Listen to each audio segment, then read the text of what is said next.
Hi, Nick Pan. Hey, Welcome to the Decoded podcast. It's amazing, very nice to have you over here today. nice to be here. Okay, so before we start with the questions that I'm very keen to hear you talk about, uh, why don't you start by introducing yourself first, and how would you represent yourself? How would you want?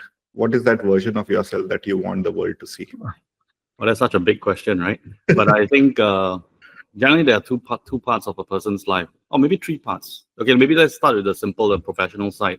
I am working in an international advertising agency at BML. I head Hmm. up commerce and strategy for APAC. Okay. Been here for quite some time, so I'm having different roles. That's the professional side. So yeah, work can be a bit hectic. Family-wise, I've happily married. I married quite young. I do have three children. My eldest daughter, it's already 22. Hmm. Second one, no, 23 this year. 21, Oh, the second one, and the youngest is 15. Yeah, okay. so when my friends find out that I have kids that much older than theirs, right? They were like, "When did you get married?" I said, "I got married at 21." Then they start calculating.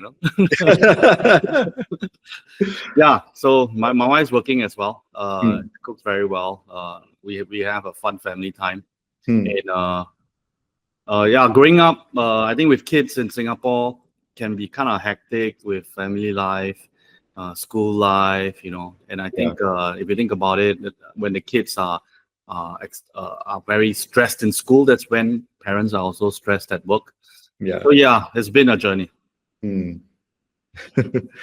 Awesome. So as I have told you, Nick, before this call, that the reason why I wanted you to come on the podcast is because, yes, you are an exceptional, one of the most exceptional Yeah. colleagues I remember from my marketing history. Uh, but the aspect about you which is very close to my heart is not your work aspect, is your personal family life. And your family life is something which I find to be, the way you have curated your family life is not just interesting, but it's also something which I find to be extremely inspiring. Mm-hmm. And as I take the steps at a much older age compared to you, Yes, young as man. I take those steps one at a time, uh, whenever in doubt, whenever I'm thinking about what would I want my family life to look like, one of my sources of inspiration is to always look at you and try and see that, okay, what would Nick Pan do in this kind of a situation? And usually that's a great way to brainstorm and find a solution, Mm-hmm. right?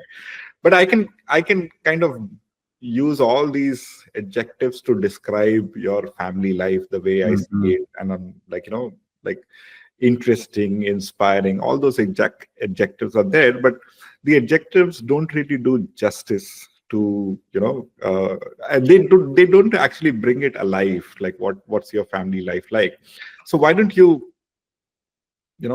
I would love for you to describe through examples over the years, so that we as people, or even the viewers, as people who have never Mm-hmm. known anything about your family life, get a Mm-hmm. glimpse into what it's like.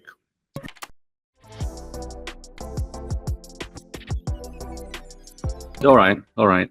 I mean, for me and my wife, we want to have children. I mean, we always thought we always wanted to have children, and I think I'm quite blessed. I have quite a wholesome upbringing, childhood as well. My parents were very busy, with their own business, and when we do spend time together, it's always about talking about business. It's talking about what do we need to do when we grow up, and actually I only found out much later in life that not everyone goes overseas for holiday every year during school holidays. Right. So I was quite blessed. I'm Hmm. quite Hmm. blessed in when I was young. So Hmm. when my wife and I we were married for a few years, we thought like, hey, yeah, we really want to have kids, Right. and we think like it's either three or four or things like that. So eventually when my wife was expecting, we all were both very excited. And the funny thing is, we were both in uni. She was doing a master's. I was doing my undergrad. Hmm. And during the last semester, she got pregnant. Oh. Yeah. Then we went to the university clinic. Then the Oh. lady wanted to confirm, but she's not sure to congratulate us or not because we were still students. So yeah, it's a good news. We were both very happy. We finished school. She came back. We had a kid and things like that. But during that period, right?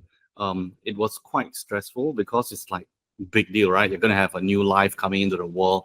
Yeah. And the strange thing was, my biggest worry is, what if my kid is ugly?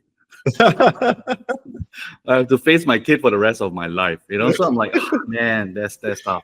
But So both for of all you are good looking, so I don't nah, know why you would think about that. no. But So the thing is, right? The cool thing is, then I realized when my kid came out, right, my first daughter, she looked familiar, you hmm, know. So she looks like a bit like my wife, a bit like me. So it's family immediately, yeah. It just looks familiar. So then I was a bit more calm already. So we had a second kid, we had a third kid, and I think life was pretty nice. Um, and I think in Singapore especially, right? There are a lot of Chinese families. I believe you have heard before, tiger moms, or like helicopter parent, that kind of term. And we Yeah. really didn't want that to have that kind of lifestyle. We Hmm, both subscribe to, like, when kids are growing up, they hmm, should have fun. They should have a wonderful childhood. We should, hmm, deposit lots of love into their life, and hmm, make them be very happy people, right? So hmm, happy people do good things, right? So we thought that that's the way it should be. hmm. So Was my there a reason why you subscribe? Because it's not the common, philosophy. in Singapore, it's so stressful. Yeah. Everybody is so stressful. Come on, like we think about it. In Singapore, we have like the grade 6, right? PSLE. Like, when you are older, nobody talks about that kind of grades, right? But Yeah. it's so stressful for the kids, right? Yeah. So I think we wanted them to have fun, have a wholesome childhood, Hmm, enjoy growing up, enjoy the world, have a zest for life, be interested in things, be curious and things like that. yeah. So we let our eldest kid just grow up and play. Hmm, The funny thing is, when she started primary school, she didn't know how to read hmm.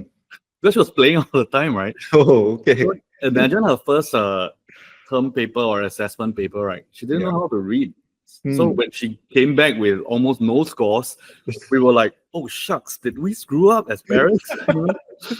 You can imagine then, in hindsight, right? She would have went to school and not know what's happening and Yeah. not sure what's expected of her. So that was quite a terrible feeling. So we thought, better go for some, like reading classes, learn some phonics or something like that, and we coach Hmm, them a little hmm, bit on reading and things like that. So things got a little bit better. hmm, But hmm. parenting, I think there are many different styles. Yeah. There are many, many different styles, and when you get married, there isn't a playbook on how married life should be, how parenting should be, Yeah. and every family have their own styles, and they don't try to impose on different families, and they just try to figure it out, right? Yeah. So for us, I think I wanted to be my kids' friends, right? To really be invested in their time, in their interests, be part of their lives, be someone that they can talk to, be Hmm, someone that they want to spend time with as well. hmm. So when I was growing up, my parents had very little time for us because they were running their own business. I totally Right. understand that, and I wasn't running my own business, so I'm Right. working for people. So I think I could invest the time. And back then, my boss, fantastic, Tripti Lochan, she was Hmm. so nice. She told me, like, Nick, at this age, you should spend more time with kids. Work is busy, but she gave me a KPI one year, is that I need to leave the office by 7 p.m. That's my only KPI for the whole year. So, Nice. wow, okay. So I did that. And yeah, if you need to get back online for work at 10 or 10:30, so be it, right? But at least you come back and spend that precious moments with your kids Yeah. before they fall asleep. So I Yeah. think growing up, we encourage our kids to have many different interests, to be curious in things, and whatever they were interested in, we Hmm, invested time and effort, hmm, like exposing them to more of it. hmm. Like when my eldest daughter was interested in gymnastics, Okay. so we're like, yeah, she's very agile. Let's go for some classes. We find some classes, and somewhere around Bukit Timah, there's this. I think one of the secondary schools, they had a very nice gym. So we signed her up. Oh, she was very flexible. She really enjoyed herself. She was like in her element, you know. Right. So I had imagination like, oh, she'll grow up to become a gymnast and things like that. Yeah. But after a while, you know, she changed. She liked something else. Mm. Then my second daughter as well. She Mm. liked this for a while. Then she'll like that, and then she'll like that. And I remember this funny story when she was 3 year old. Mm. She's very into cars, you know, Lightning McQueen and cars and things like that. So Mm. during that time, she had many toys. She had many things that she was interested in, and she was a bit worried herself, like these are boys' toys. Is it okay for Oh, her to like? You yeah. know? Yeah. Then we're like, yeah, sure, toys are toys. I mean, like if you like boys' toys, and that means you got more toys, right? Yeah. If boys don't like girls' toys, then they have less toys. So Yeah. they can win, you know. So she's like, oh, cool, cool, cool. So I think the good thing is she take care of our stuff very well. Even right now, if you walk into her room, she have tons of stuff, Right. very neatly displayed, Mm. and she really have a deep sentiment value to each of them. Mm. And Mm. then my youngest, because we had her a bit later, Mm. and the reason for that was because I think one of the Christmas we thought like 2 kids, you know, we are done, right? It's tough. Yeah. Then my wife was just carrying someone else's kid, like baby, you know, during Christmas, and then she's like, "Oh, it's so nice. Maybe we should have another one." Okay, factory reopened, back in business, and yes, we had one more. And I Mm. think it was really nice because she's like the baby at home, and Yeah. she's still like the baby at home. Mm. So we do give her you know a lot of love and affection, and the Right. same she does the step for us as well. So Mm. really nice. Mm. Growing up, we had many different projects lah, and Mm. if you want, I can go into quite a few. Yeah, that's the one that I'm actually waiting for. Like, talk about. So, you know, I always find this project method to parenting to be Mm, extremely intriguing. And mm, one of mm, the projects which does, I remember most distinctly in the beginning when I started to know you and followed you on Instagram, mm. was the OOTD project, Ah, right? yes, So, yes. so why don't you talk about the different projects?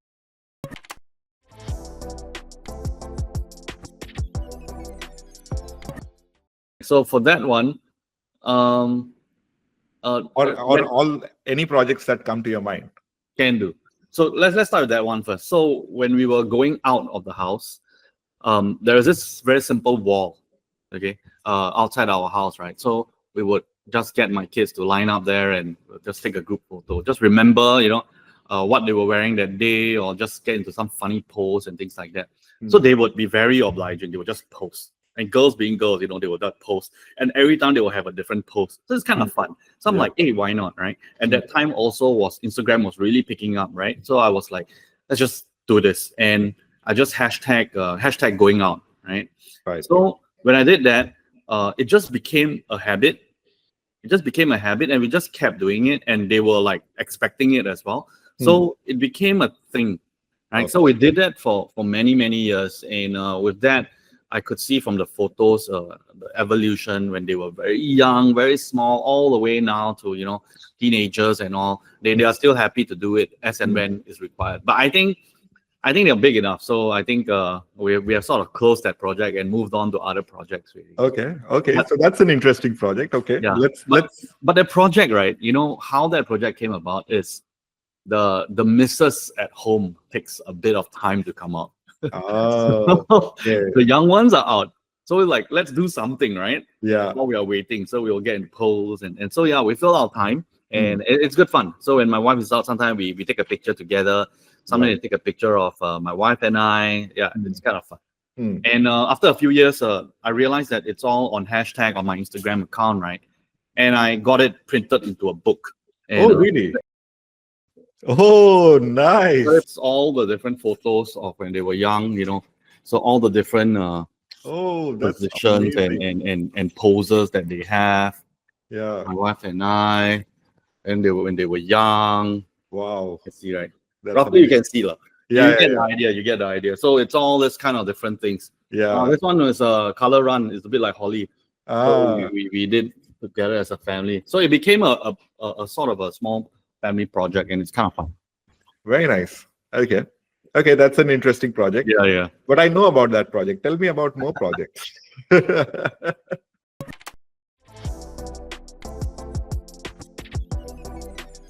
So there was another time when my kids were started into Minecraft. Right. You know Minecraft, right? Yeah.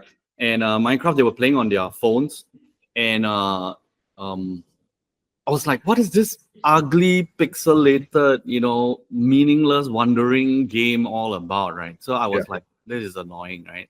But then, because I when I was young, I played a lot of games as well, and I know that looks quite ugly, right? Yeah. So I didn't want to just write it off. I need to understand what's their motivation, what do they enjoy about it, and things like that. And it seems to be very in with a lot of kids. Yeah. This was when my oldest was probably 10, and then no 10 11 10 to 11, and my second one was about a bit 2 years younger lah, so about 8. Right. And they were very into it, right? And Yeah. it was kind of, they were very into it. So I'm like, I need to understand this thing. So funny enough, Minecraft actually launched a sort of a documentary about themselves on Pirate Bay of all places. So it is official, right? So let's check it out. So I checked out the documentary, which was I think about an hour or so. Wow, I got blown away. It was talking about how some kids are just, bringing water from a mountain to their village, which means that they have invented the aqueducts. So it's like you couldn't as a engineer or a peasant last time, but now with tools like simple blocks, you can actually imagine and you can actually do things like that to solve problems. Yeah. I'm like, wow, this seems to be quite a solid thing. So I downloaded it myself. I played with it, and I got hooked for 3 to 4 days. Okay, I just got hooked. I'm like, this is amazing. World building, no rules, open sandbox and things like that. So I told my kids, don't play on the phone, play on the laptop and PCs. So I got them all accounts and we started playing together. So when we started, so you could do multiplayer on my yes, exactly. Okay. But you had got to find servers.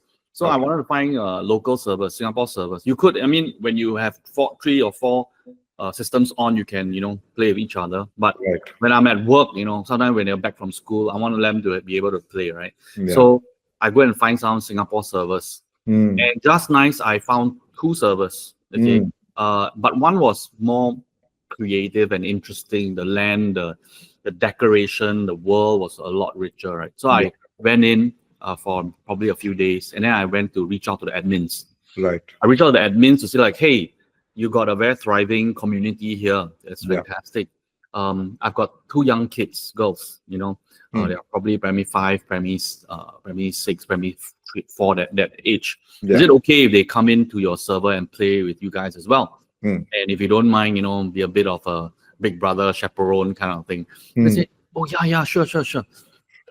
So I observe. So they go in, they play with them, and then they play. And then the funny thing was, whenever they came online, they would be like, okay, guys, PG. We need to, cut all the vulgarities and things like that. Yeah. In the chat and all that kind of thing. So everybody knew my daughter on. Then they started playing. They started to build their house within the village and things like that. So it was quite nice. Nice. And then there was one day, this guy, one of the admins, say, "Hey Nick, I've got a complaint. Your daughter came into my house and take my things." Then I'm like, oh my gosh, I didn't know that. So I sat her down. I say, hey, I know it's a game. Yeah. There are other players in there, and those are their things. You cannot destroy their house. You cannot take their things. It's not nice. It's a community. It's a real people. And they, oh, okay. They because it's a computer, it's a game, right? You would like can take anything. So they started to have a better understanding of how, at a very young age, to be part of an online community, to engage with other people, chat and things like that. And honestly speaking, their chat became good because they started very early. Right. Then I sort of took it to the next level as well. I thought like, hey, there could be other parents who are very curious as well, like what this whole Minecraft thing is all about. So I asked my boss back then to say like, hey, can I use the conference room, the biggest conference room, and run an event to this Minecraft thing? Then my boss said, yeah, sure, why not? Just go and book it. If it's a weekend, you just got to pay for the aircon or something like that. Yeah, nothing much, right? Nice. So I talked to my kids. I had a brother younger brother who is 14 years my junior, and he Right. was like, "Yeah, let's do this. Run an event." So we called it the Mind Camp. Okay, Oh, we called nice. it Mind Camp. I think it was 2013 or 2014. I can't remember. It was around that. Wow. Wow. And we started from the servers. I put up on some social media, try to let people know and things like that. Yeah. And at the end, 70 people turned up. And I think at least Wow. 20% were parents. They were just curious. They were Nice. curious, like, what is this thing, right? Yeah. So we managed to find some sponsors at Funan Center, where they sell computers and merchandise of games and things like that. So they sponsored some gifts, merch, and then also they gave some lucky draw coupons and stuff like that. So Right. yeah, it was a nice event. People turned up. Few people shared about how to run a online community. Another guy shared about architecture because he's an architect student at the National University of Singapore. Hmm. And then another one talked about servers and overclocking and things like that. It was nice. Yeah. It was a community.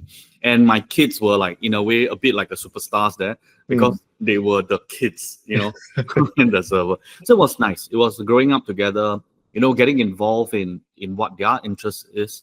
Yeah. And deeply involved and not just superficially 1 hour a week kind of Yeah. thing, but Yeah. really get into it and be as invested as they are.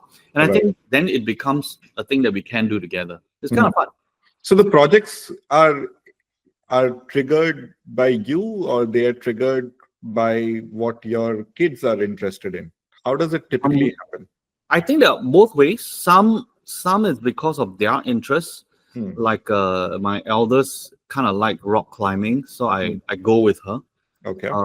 My second one kind of like creative art and design and things like that. So I do have conversations with her, visit if possible, we when we go overseas, we try to visit museums and things like that together. And I think it's both ways. Sometimes they get into things that I'm interested in. Sometimes I get interested into things that they are interested in. I think it's both ways. So the projects don't have to be, all projects don't have to be family Oh. projects. They can be with one of your daughters. Yeah, or yeah, They yeah. can be your daughters doing something by themselves and you're just kind of Correct. supporting them. Correct. And they can be family projects if it is. Correct. Okay. Correct. Yeah.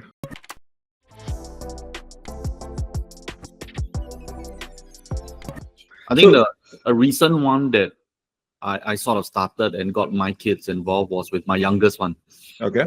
So what I was doing was I was just playing around with ChatGPT, or just playing around with ChatGPT. Then I was asking it, what are the possible near-term big science and technology changes?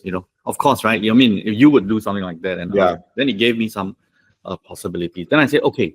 I thought like, hey, why not? You tell me what could happen in 100 years' time. And I wanted to make it more like a choose your own adventure kind of book, So I said, okay, why not you tell me what will happen in 100 years' time and give me 4 choices, okay, of how I would how I would like the next 100 years and make it iterative. Right. So ChatGPT gave me a whole bunch of possible scenarios, and then I said, okay, if this happens, what would you do? Then I chose one. Right. And it iterate and iterate. Next thing I know, 1.5 hours have passed. It was very, very engaging, right? Yeah. Then I was so amazed. It was like super multi-dimension parallel universe kind of thing already. It was already at 42,024 years already. So it was very far, right? So the next day, I wanted to let my youngest daughter know about this fun thing that I did, right? Because I think at this young age, they need to understand what AI can do as a tool. Yeah. Possibly use it at school, at work next time, even enriching their lives, organize information, or whatever the case is, right? Just being creative about it. Yeah. I sat my daughter down and I showed her. I did this little bit of a choose your own adventure storybook thing. Then she's like, "Oh wow, interesting," right? But then I felt like she can then go off and do it on her own. Then I wanted her to be a little bit more involved. So I said, why not we take whatever that has transpired from 2024 to 2024 in that span across that thread within ChatGPT, right? And make it a storybook. So I asked her, okay, why don't we make this background into a storybook? Okay, we need a protagonist. Give me a protagonist name. Then she immediately said, Eve, Eve for Evangeline. Ah, Like, okay. okay, cool. Then I say, okay, let's do this then. Let's tell ChatGPT that please use the background from the past chats to create a storybook, a sci-fi novel Right. with a protagonist called Evangeline, Hmm. and she's probably a girl next door, and then Hmm. slowly she became the leader of the universe or something like that. Right? Hmm. I told ChatGPT to do it. Then ChatGPT said, writing a novel is too big a task. I find it quite funny. She said, but why not? She give me it gives me a synopsis of Right. 10 chapters. Right. Yeah, sure. So they give me 10 chapters. Then my daughter and I we read together. And her reading is pretty good. So she read it and we were like, hey, this sounds interesting. This Hmm. really sounds interesting. So ChatGPT said, if you are okay, we'll write chapter 1 first. Right. Fantastic. So I generate, and then I sat down with my daughter, and then my daughter read like few paragraphs. I read few paragraphs, Hmm. and then it got exciting.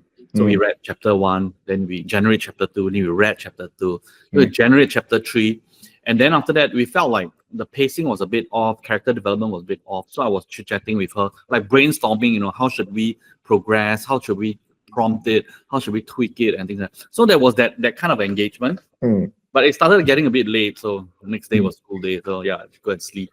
Hmm. And then I sort of followed up the next day, and then we continued a little bit here and there. Hmm. It was interesting, and I think she sort of lost steam Hmm. to my story because it's very sci-fi. Maybe that's not the genre Right. she like.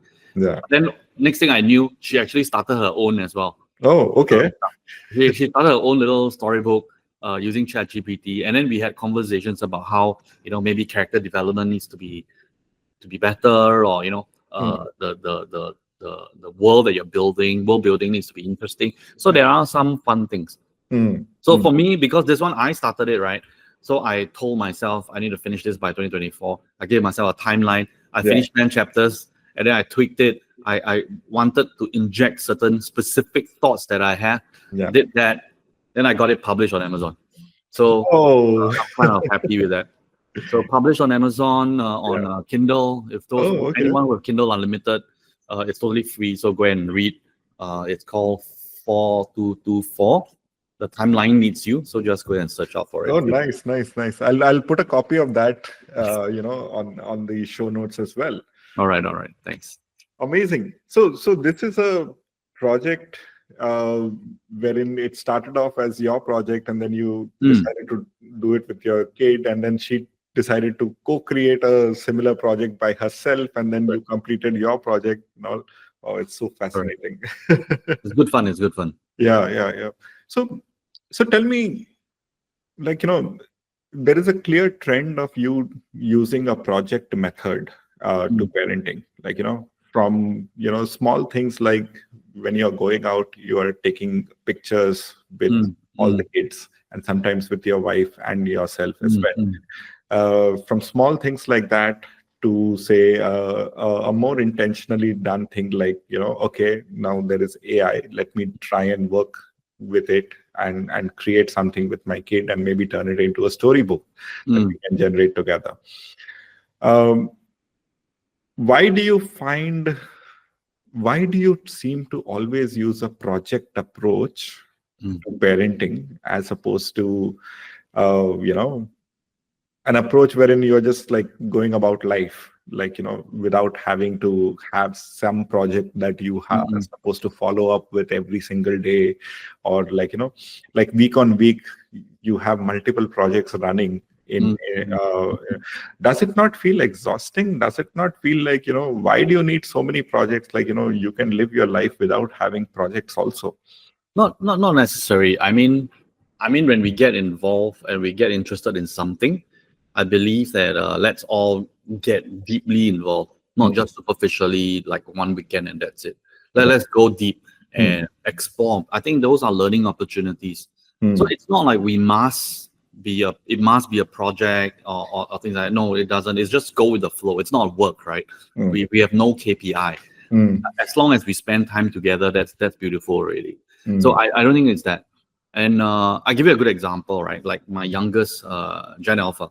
Okay, Right. Gen Alpha, and Gen Alpha lingo. It's worse than Gen Z. Like, you cannot even understand. Sometimes they just grunt, right? Yeah. So when you ask them how's their day, it's very hard to get deep conversations and things like that. So I read somewhere online that you just need to be available and just be beside them. Mm. So the condo that we live in, there are quite a few pools. So I just go to the pool with her. Mm. And the thing is that we'll just walk up and down the pool. She will carry me like as if she's super strong, right? She'll carry me, then she'll walk from one end of the pool to the other end. Then I'll carry her from one end to the other end. And we just do that. Mm. And she'll start talking to me. I got this friend, I've got that thing, I'm interested in that. What do you think of this? So just availing that space, and then we can have a conversation. Right? Mm. So my youngest will always go to the pool with me because it's like our thing. Mm. But like for my oldest one, she's a bit different when she was younger. Right. I mean, we didn't have pools or anything like that, but we spent a lot of car time. I ferry her up and down to school, classes, or things like that. We spend a lot of car time, and she will share with me, the latest finds on Spotify, new music, and things like that. Mm. So these are all examples where it just happens. But when it happens, let's cherish it and do something with it, lah. Mm. So few years ago, my eldest daughter, right, she gave me a Christmas present. I tell you, heart melt. She basically gave me a Spotify playlist of the kind of songs she and me listen to on the car. Oh, that's And so then nice. with the cover photo of both of us, I tell you, heart melt. Oh, So nice. thoughtful. And it's our thing. So I think with each daughter, we have different things. Mm. Mm. Yeah. Mm. And is that like something which I find intriguing also is that you schedule dates with your daughters as well as your wife, right? Like, why would you do that? Or why can't life just go on otherwise? Like what drives you to do that? I don't think I'm that diligent in that, honestly speaking. Like when the opportunity arises, like, hey, we've got this free Friday or Saturday, both of us are available, then let's do something, right? It's not like I plan ahead, like, the fourth week of the month, then no, we don't do it. It's just go with the flow. My kids are now teenagers as well. They have their life, they have their friends, they do their thing as well. So it's a bit harder to organize time with them. But I think when they were younger, when we had time as parents, we could do stuff with them. That's a lot easier. I think my wife and I, we do enjoy wine a lot, and we have a whole bunch of wine friends as well. So that's our thing.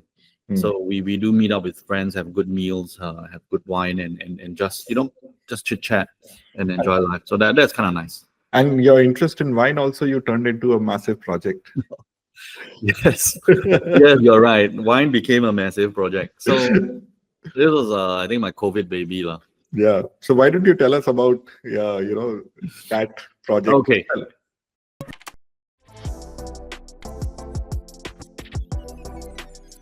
I think we all remember this, right? When COVID struck, we were all stuck at home. Yeah. And we before COVID, I was like casually once in a while having some wine and meals with friends and geeking out about what grape it is, which region, and all this kind of stuff, right? Yeah. But it was really once a while, like probably once or twice a month, that kind of thing.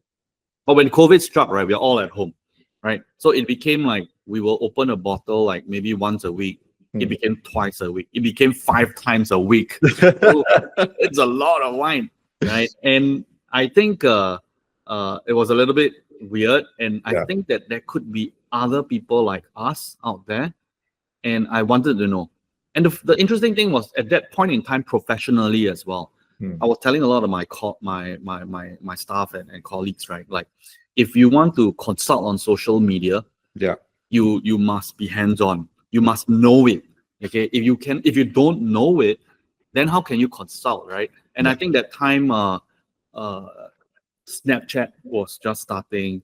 No, not Snapchat. Yeah, TikTok was starting. Right. A lot of different new channels are always coming out, right? Yeah. So I felt a bit hypocritical because maybe I'm a little bit senior now. A lot of people are doing the day-to-day work. So I thought, like, I know I need to be hands-on myself as well. Yeah. So I said, why not find people and maybe build a wine community? Initially, I thought, right? So what happened is that I went to look for Facebook groups out there in Singapore, Yeah. in wine communities, and there were quite a few. Some are in the thousands of members and things like that. Hmm. But when I joined them and monitor, I realized that it's filled with retailers promoting their wares, doing a lot of sales, and there isn't a real community. Yeah. So because of that, I brainstormed with my few close friends who I was having wine with Yeah. over Zoom back then. Hmm. You know, we brainstorm a little bit about this, and I said, yeah, I'll run a community, but let's come together and have a name and things like that. Hmm. So it's called the Little Red Drop. After Uh, a simple brainstorm, I think that's a very nice. Yeah. Singapore is Little Red Dot, right? So Little Yeah. Red Drop, it's pretty easy to understand. So I created a Facebook group there. Then I went into all the different other Facebook groups, and I picked people who I knew were not retailers, and Right. I invited them one by one to come into the group. Oh. The first 50 were really tough Hmm. to get, and I tried to create content, try to engage people, Yeah. and I think we started somewhere in end April, somewhere in April, and then by June we had about 50 plus people, Right. and then we actually ran like trivia nights. You know, we had Zoom trivia nights, geek out on wine, do a bit of those Kahoots and things like that. You know, online Kahoot games, and we just chit chat, get to know one another, drink wine, get to know new friends, right? Yeah. Then in June, two guys met up because I think the circuit breaker was a bit lax. You can actually, I think, have meet 3 people or something. Two Yeah. persons in the community actually went out and meet, and they brought a bottle of wine each, and they get to know each other. I'm like, wow, that's really nice. They send photos in the group. Everybody's like, wow, this is so nice. You know, strangers coming together as friends Yeah. over wine. Yeah. So slowly, ever since then, in June, July, this is 2020, June all the way to December, Hmm. you know, I had a event every month, just small groups, right? Because of what government allowed. So we had small groups, we met up, and then we get to know each other. Hmm. Naturally, people clicked, they shared exchange numbers, and now we have about 530 plus members. But Wow. I would say super active one, probably 120 of Right. them. Right. And in any one week, you will have like 2-3 gatherings organically. I don't need to do anything. They know themselves. They are close friends already. So there are a few clicks. They just go out and have wine. So that's really nice. And some have really become very, very close friends. And we Nice. have went overseas for trips together, Hmm. geek out on wine as well. That's really nice.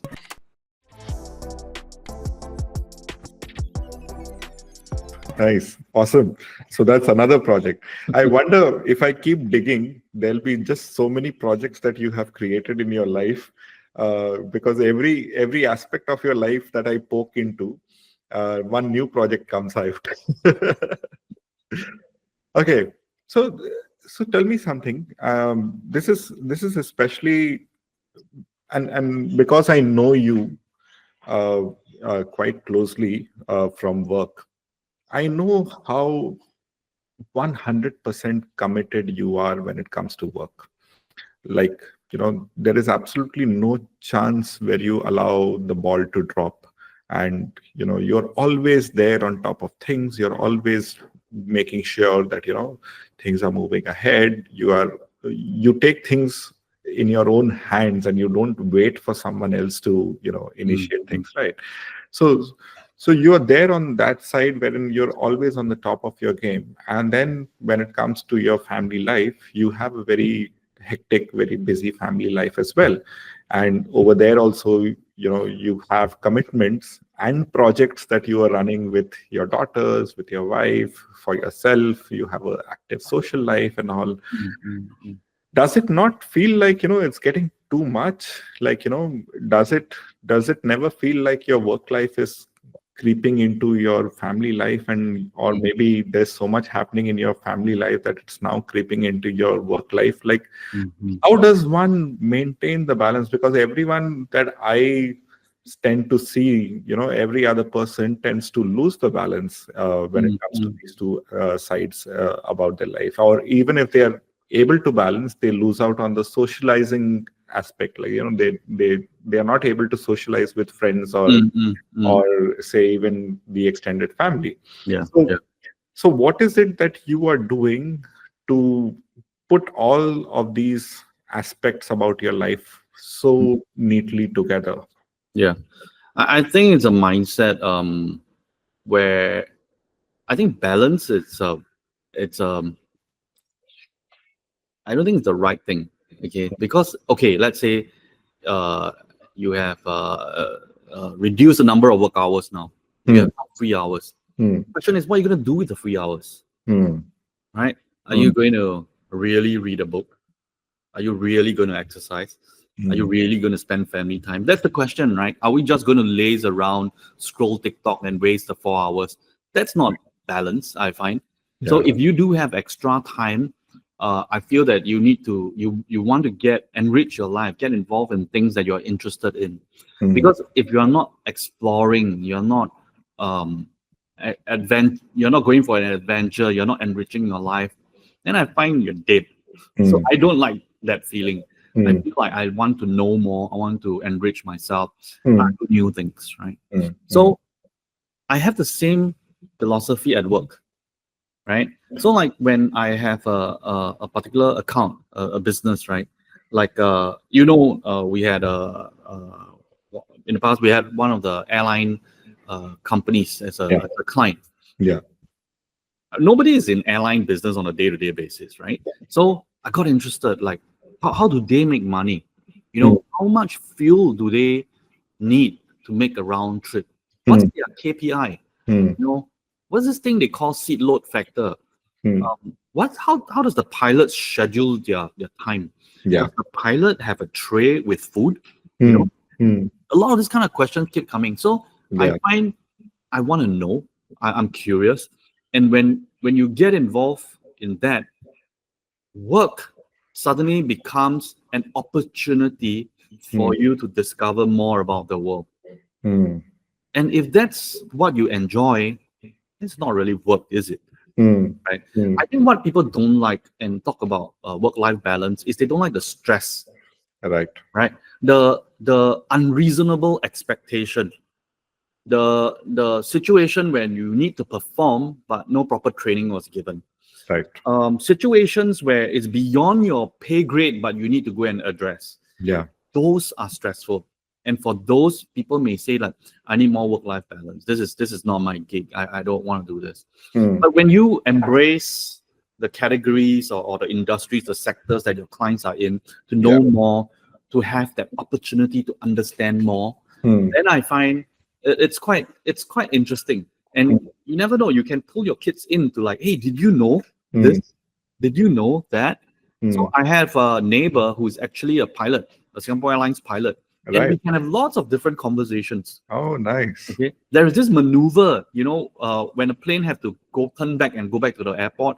Yeah. There is, I think it's called the jettison maneuver or something like that, where you need to offload your fuel, Uh, because if you are full, right, and then when you land, it's actually very dangerous. The plane might explode. So you right. need to release your fuel.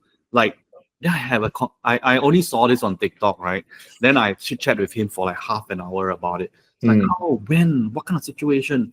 And then he started telling me about, when someone dies on the aeroplane, what do you do? Oh. There is a process, there is steps, you Oh. know, there is a body bag on every flight. You don't know that, right? Oh. So there are situations. So I mean, like, they are interesting. I think when you start asking the interesting and fun questions, and when you Right. get answers back, right? Hmm, Wow, I think the world is an exciting and amazing place. hmm, There's no time to waste. hmm, I would love to work on more clients if I have time hmm, for, hmm, so that I can jump into their understanding of hmm, their industry, their category, their market that they are in, hmm. and things like that. And I think as long as we have that attitude, right, it's forward all the way. It's just fun and Yeah. forward all the way. And Hmm, when you find your tribe that think alike, oh my gosh, it's just fun all the way. hmm. So, if I were to summarize what you're trying to say in my own words, what you are chasing is your curiosity, and Yeah. you're just trying to have fun. And what seems like work and what seems like effort to other people starts feeling fun to you Mm, because mm, you're mm. just curious, and Yeah. you just want to keep digging and keep exploring, and also like meet interesting people in the process. Mm-mm. So what seems like work to others and is actually quite fun to you, Yeah. and you're just following your curiosity in the process. Correct. If anything that is making me stress or any imbalance Yeah. is inflation and interest rates, and that I can't do anything about. Right. So let me ask you something, that knowing what you know now, and the life and the way you have led your life, this project type of an approach, or a very community type of an approach, uh, if you had to do it again, and if you had the opportunity to restart, Mm. what would you keep the same, and maybe what would you change in the life that you have now? Oh, I don't know if I'll change anything though. I'll probably start wine earlier, start buying wine earlier when it's cheaper. Yeah. Um, No, I'm pretty happy with where I am and what I'm doing. Yeah. But if I were to give my younger self some advice, would be to find mentors early, Mm, to find people that you respect. I should find people whom I respect, get to know and expose to them, and get advice from them. mm, I think that's really nice. mm, Then that jumpstarts my career, my attitude, my mindset a lot, mm, because there are some things that I had to go through the hard way to understand myself, right? mm, mm, Um, but I do have one occasion where I had that opportunity, where I was working with my parents for 3 years in the bathroom industry for, mm. for 3 years, and I went with my dad to some overseas trade conference, trade show, right? And he bumped into one of his business partners, who's not business partner, competitor actually in Yeah. Singapore, Yeah. uh, uh, Mr. Tan, as generic as again, but Mr. Tan, okay? Mm, And he said, "Oh, Mr. Tan, nice to see you. Wow, long time no see. Hey, when we go back to Singapore, let's catch up for coffee and things like that." yeah. And my dad did. Okay, a few weeks later, he went to his shop and met him up for coffee, industry folks, right? So he Yeah. brought me along and things like that. So there was a brief moment where my dad had to go and do something, and then I was left alone with Mr. Tan. So I Yeah. asked Mr. Tan, "Hey, Mr. Tan, young man like me, early 20s, what advice would you give me?" Yeah. You know, so he said that, "Oh, young man, Mr. Tan already not young anymore. I spend my life working, don't have time to make friend. So now I have time, I got money, I got not much friend. Right. So trying to make friends along the way." Mm, Oh my gosh, mm, that's such great advice. mm. So I made friends along the way. You're Right. one of my friend. Yeah. So I think that's important. Yeah. Don't burn bridges. I mean, if chemistry don't work out and this guy is weird, or this person Yeah. is irritating, then yeah, cut them out from your life. But generally, I think everyone is doesn't have ill intention. So Yeah. try to understand where they are from, find your tribe, keep in touch, lah. And I think Mm, that is a good advice that I benefited from. And mm, just so since the question, then I would ask young people to get mentors, lor, get advice. mm. Okay. Uh, on the topic of mentorship, I would really, as in, there's a lot of professional mentorship that you do for other people, and I have seen that happening, in front of my own eyes with the younger colleagues in the office that you help out. Mm, Uh, what I want to ask you is a slightly different kind of a mentorship advice, and this is to someone who is probably in the early stages of their career, but mm, also someone who is keen to curate an interesting family life. mm, Uh, if you were to give some advice to that person so that they can, also have a life which brings them a lot of joy, mm, uh, mm. wherein there is a bit of a balance between professional life and family life, what kind of advice, what kind of tips would you give to that person? So this is something I learned from my wife. Hmm. My wife is not stressed. Her work is stressful, okay, can be very, very stressful, but Yeah. she don't show stress. Hmm. She feels she's always in balance. I don't understand why. Hmm. I knew this at 2015. Hmm. So that's when I guess well, that's 10 years ago, right? So I would be already like 37, around that age, 38. I only learned then. Okay. I learned that she got this ability for restoration, where she can get back to stable mode. Okay. Right. So what does she do? She do have a massage once in a while. She go for facial, take care of herself. So she's restorative in that way. And then Right. I realized in my entire career, it's like full-time job, side hustles, volunteer for this, community that. I'm Yeah. always owing someone something, and it can get quite tiring. Yeah. While I have that extra capacity and reserve tank because of my passion and my interest, Yeah. but at some point it will break. Yeah. So there are a few times I almost get to breaking point. And I think 2015 was really a big shift for me, where Right. my wife brought me out to, relax, have good meals, have some wine. That's when I really started having wine. Right. And go for massages with her like once a week. We actually, become a date night kind of thing. Super Yeah. expensive, not fully encouraged, but it was our thing. But Yeah. I started realizing that it's not about working hard anymore. It's about driving real meaningful value for the company. Right. And I need to increase my value and not my hours. Right. So my perspective starts changing, and I start to focus on things that really bring value to the company. Things like even training people, making sure that they have the tools, making sure we are fully utilizing any equipment, tools that we have, data that we have, and doing something that one person can do for three persons job, that kind of stuff, thinking Yeah. of that mindset, Yeah. setting up systems, infrastructure to create automation and things like that. So I started thinking more along those lines. Yeah. And it got better and better. So I think restoration Hmm. is it's the key that really made the big change.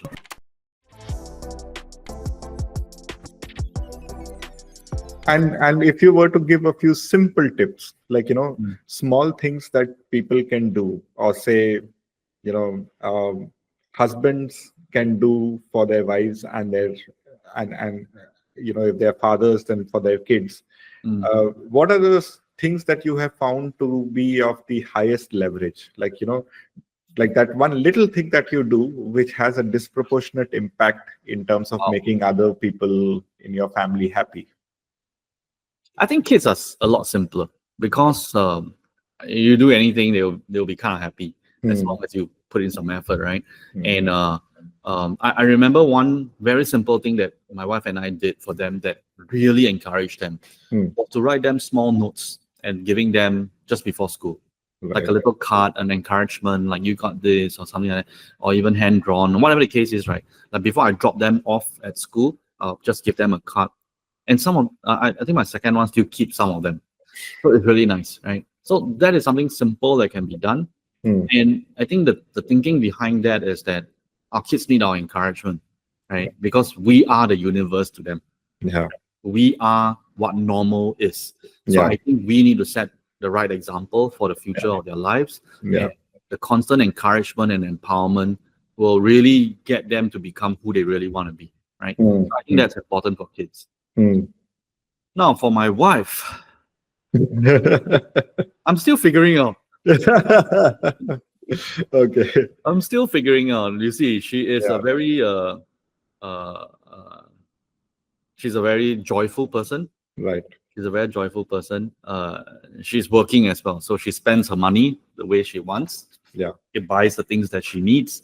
So I don't think that she have needs she can't satisfy. That kind of thing. So it's kind of hard. Yeah, Yeah. but it's a little effort that I put in that she will appreciate. Things that I know she may know that's not out of my comfort zone, like cooking. I don't cook. I can't cook. Right? She's Yeah. such a great cook. I'm like, why even bother me Yeah. having to cook? Right? Yeah. And I don't. So, but there was a few years ago where I did something like that. She super appreciated and very proud about it. But I think it's tough. I think it's tough for wives, and I think we need to constantly reinvent ourselves. Just have a tight relationship as partners, not like like you're a client, I need to impress you, Yeah. not like a business partner that I need to have some value. If not, you will get rid of me, that kind of thing. Mm. But really to be life partners where we are very open and honest with each other. Yeah. So of late, I think the past 2 years, I have shared with her a lot more than I did in the past in terms of financially, how I hope these things can go, Right. uh, for the family, how I hope things can go, and being very transparent and blunt about it as well. There's some things at work I wish this could happen rather than that. And I mean, it becomes really like two become one kind of situation where Mm. we then have those conversations. Mm. So small thing, oh man, spouse. I don't think there's a small thing that you can do, man. It has to be the big things, the memorable things, Mm. things that they can flex to their friends or something like that, man. Mm. Mm. So Like, I give a few quick examples, like, memorable, flex worthy. flex worthy. Oh my gosh, flex worthy. I think birthdays are important. Mm. Okay, so this year, 2024, her birthday, I organized 5 different parties for her. Okay, apparently, ladies, their birthday is a whole month-long ordeal, right? Because she have quite a number of different groups of friends and families as well. So Yeah. I had an Excel spreadsheet who to invite, where, when, and I make the bookings and things like that. So I think just that whole gesture of planning, I think she appreciates it a lot. Mm. Mm. I think the big finale was the actual day.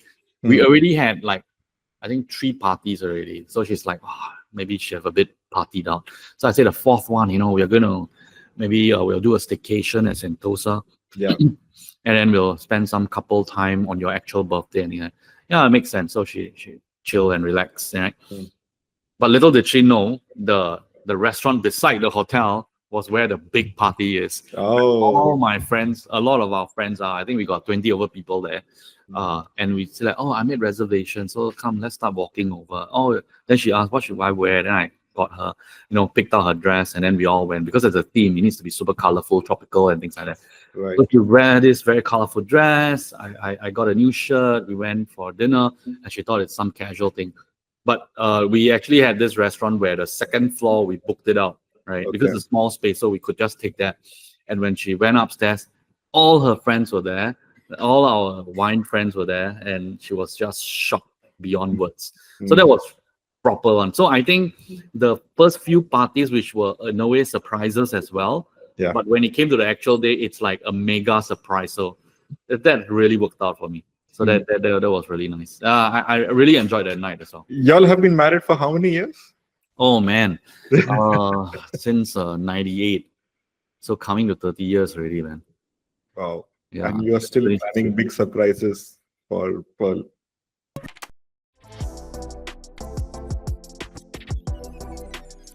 The last thing I wanted to know from you was if you could talk a little more about, like, kids and teenage years, especially daughters. I've heard, like, I'm not a parent, so obviously I don't know, but what I've heard from a lot of my friends who are going through, kids in their teenage years, and then the rebel mode, and then the tantrum mode, which happens. I'm sure you would have seen some of it, your share of it. What's your way to kind of, manage such situations? What has been your method?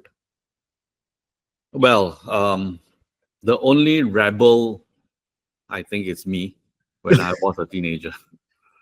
I'm quite lucky. My daughters didn't really rebel at all. Right, At all.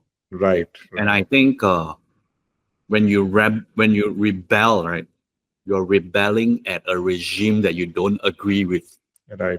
right? Mm, But I've always been growing up with them, and I'm on their team constantly. So mm, there's nothing to rebel.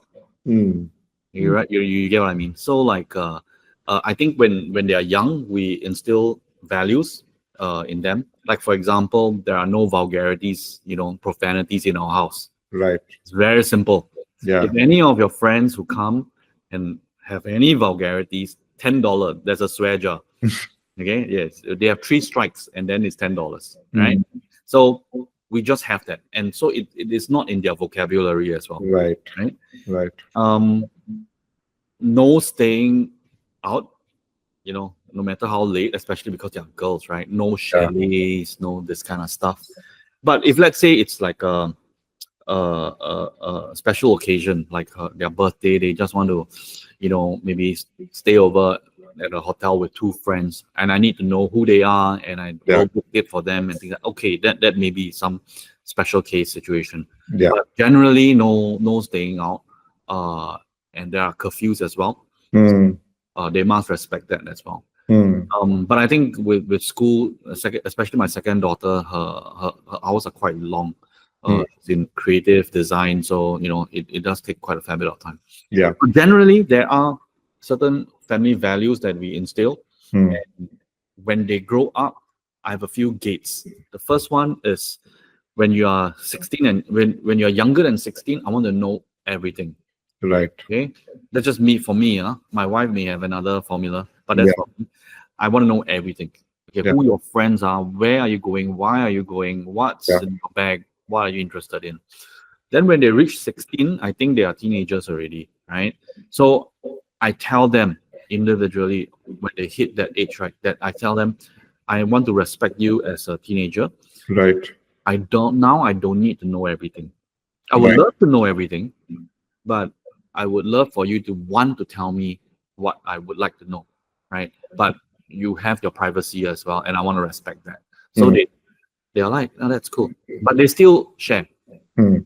But they know that their parents are always there to listen to them, to hear them out, to listen to their struggles and things like that.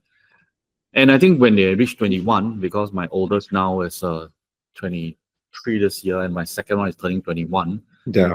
I think we have to start treating them like proper adults, really. Then they will start behaving like proper adults as well. Mm. So no, there's no rebellion at home. Mm. I think I'm lucky because I just happened to build it up in such a way that they didn't rebel. So I think if anyone is starting to have kids, right? If you want to be a parent figure and my way is the only way, then be prepared for rebellion. Right. If you are their friend, their peer, you empathize with their struggles, their challenges. You know when they are stressed, Mm. 100%, and your 100% stress is the same. Mm. They might be stressed because they cut their hair and their friends in school don't like it, and that's 100% stress. Right. As if, like in your circles as an adult, someone is having an affair with someone and having a divorce. It's the same level of stress. Okay, Yeah. so I think when we understand that and we go through life together with them, and they know that they can depend on us and talk to us, then I think things are a lot easier. Mm. Mm. Mm. Mm. Very interesting. Nick Pan, I really want to thank you for making time to patiently talk through and to be kind enough to share those stories from your life, a lot of personal stories as well. But I think it's very inspiring to see the way you have managed your professional life as well as your personal life as well as your social life together. Uh, Before I end the podcast, is there anything that I missed out on asking you when it comes to this life that I should have asked you? If you think there is anything that I missed out on, please feel free to add it right now. No, it feels weird talking for almost a full hour about myself. That's just so narcissistic. I feel a bit weird about it. But I mean, you have questions. I do want to contribute and value add as well. So I think, yeah, I've spoken enough, Ben. Life's a journey. Let's all be excited about it. Let's do something about it. You never know, man. It might be the last month or last week. Just Yeah. go for it, man. Enjoy life. Enjoy life. Life is to be enjoyed. Thank you so much. I hope the viewers of this podcast also pick up a few tips and initiate a few projects with their kids, with their They should. partners, with their friends, with their colleagues at work, Yes. and find some genuine satisfaction and some genuine happiness in the process of trying to do things together as a group, as a community. Exactly. It was lovely having you on the podcast. Nick. Thanks for having me. Thank you so much for your time. Thanks, Raul.